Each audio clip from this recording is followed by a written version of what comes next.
한국이 무임승차가 아니라 한국이 미국에 꼭 필요한 나라라는 것을 보여주는 게 핵심이다. 그리고 트럼프가 스스로 알려준 거예요. 한국이 미국에 어떻게 필요한지를 보여줄 수 있는 대목이 바로 이거다.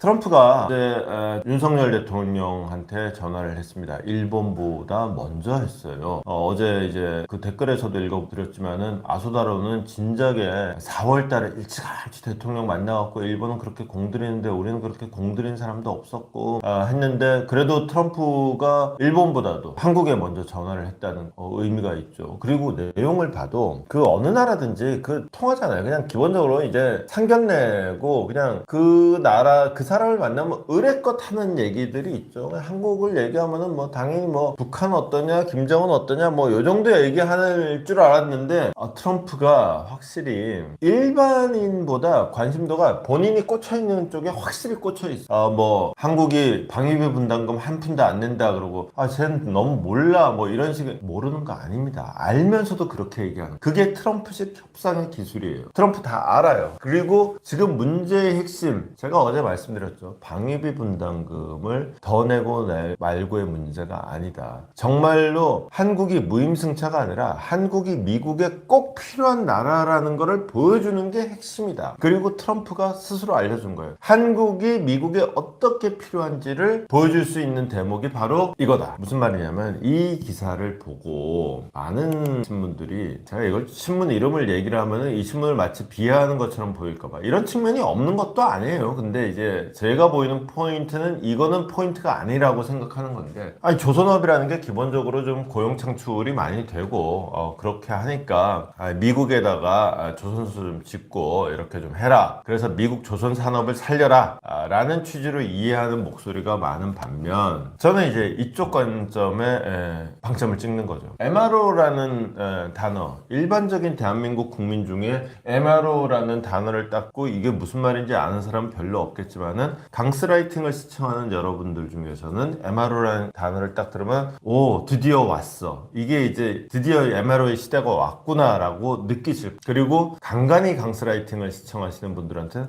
MRO 저거 강상구가 가끔 얘기하던 건데 저 뭐였더라 싶은 정도 수준이겠죠. 다시 한번 기억을 상기시켜드리면 제가 자주 말씀드리는 게 하나오션이 그 첫 번째로 미국의 필리조선소를 샀어요. 미국의 함정은 미국 안에서만 만들 수 있고 미국 안에서만 고칠 수 있어요. 즉 미국의 함정이라는 게 지금 그거 좀 이따 그 얘기를 할 건데 그래서 미국 함정을 수리할 수 있는 협정을 맺었는데 그게 MRO예요. 이게 근데 시장이 어마어마하게 커요. 지금 어떤 상황이냐 모든 대부분의 산업이 그러하듯이 조선 산업 역시도 미국이 잘 나가 대양의 시대였잖아요. 대양의 시대에서 1919년 당시에는 군축협상이라는 게 각국이 갖고 있는 군함의 수를 몇 대 몇으로 맞추자가 1910년대 상황에서 1차 대전 직후에 그 이른바 그 부전협정 이런 거 평화협정 이런 거를 막 맺고 할 때는 서로 간에 군함 개수를 이렇게 대수를 조정할 정도로 군함 대수가 국력의 표상이었던 시절이 있었단 말이에요. 지금도 물론 그렇긴 합니다. 근데 1960년대에 지나가면서 1960년대 우리나라에서는 이제 정주영 회장이 500원짜리 동전에 있는 그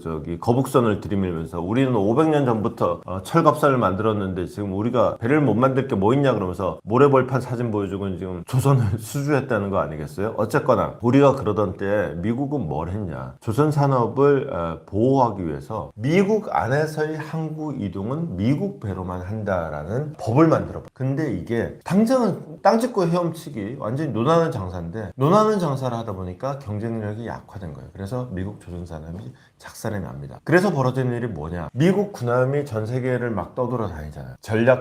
전략적 전개 그러면서 막 근데 이게 그러다가 고장이 날 거 아니에요. 고장이 나면은 미국 군함은 미국에서만 고쳐야 된다 그래요. 미국까지 가는 데만도 몇 달 걸려. 미국에 딱 그래서 몇 달 걸려서 갔더니만은 지금 수리하러 들어왔어? 줄 서. 딱 봤더니 줄 앞으로 쫙 수리 들어가서 고치는 데만도 1년 반 걸려. 이게 기본적으로 돌아가지가 않는. 그 와중에 지금 중국은 어떡하냐? 중국은 한국이 중국에 모범사를 많이 만들어줬어요. 철강 산업을 어떻게 키워야 될지 될지, 그 다음에 조선 산업을 어떻게 키워야 될지 이걸 다 보고 베껴가지고는 그냥 쫙쫙 만들어냅니다. 그래서 지금 전 세계에 떠다니는 군함 수가 중국이 미국보다 더 많아요. 그래서 오히려 지금 저 압도적인 다른 어떤 전력들 때문에 미국이 우위에 있다고 하는 거지, 딱 군함 수만 놓고 보면 오히려 미국이 앞서고 있는 이런 상황이에요. 물론 항공모함 수라든가 이런 건 좀 질적인 차이는 떠나서 군함 수라는 면에서만 봐. 그러다 보니 미국이 이제 힘에 붙이는 거죠. 그래서 일단 첫 번째는 군함 수리부터라도 좀 제대로 하자. 여기가 필리조선소예요. 군함 수리부터 좀 제대로 하자. 이게 하나가 있는 거예요. 그래서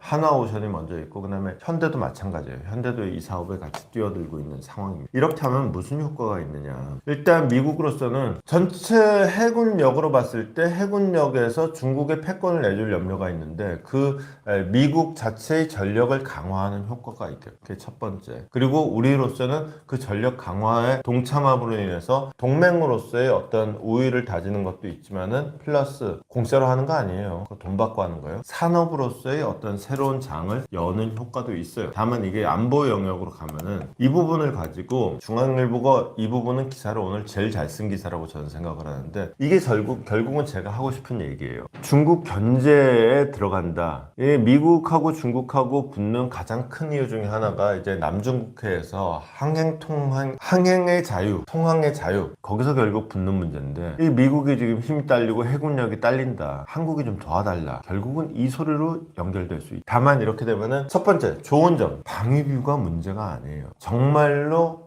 미국에 있어서 한국이란 존재가 절대적으로 필요한 존재다 라는 인식을 심어주는 게 중요하다고 했죠. 그 인식을 심어주는 결정적인 이유가 된다. 다만 이걸 걱정한 사람들은 이겁니다. 미국은 뒤에 빠져있고 중국이 너 잘 걸렸다 그러면 너부터 한 대 맞아 이러고 나오면은 우리만 중간에서 피본다, 이 걱정을 하죠. 그렇기 때문에 우리는 그동안 정치적으로는 미국, 경제적으로는 중국 이런 소리를 하면서 전략적 모호성 이런 얘기를 했는데, 이게 어느 순간 더 이상 허락되지 않는 시대가 왔다. 특히나 트럼프 시대는 그런 어떤 양다리 작전 허용이 안 된다. 진짜 동맹이 무엇인가를 보여줘야 되는 상황에 직면해 있다. 트럼프가 오히려 길을 알려줘. 니네 배 잘 만들잖아. 니네 배 만든 실력이 필요하다니까. 배 만든 실력을 어떻게 쓰느냐? 지금 두 가지를 말씀했죠. 하나는 미국에서 미국 군함을 고쳐. 또 하나는 남중국해에 우리 군함이 가는 거야. 사실은 이 돈이 방위비 분담금보다 훨씬 더 듭니다. 우리 군대를 실제로 외국으로 돌려가지고 운영하는 거, 그거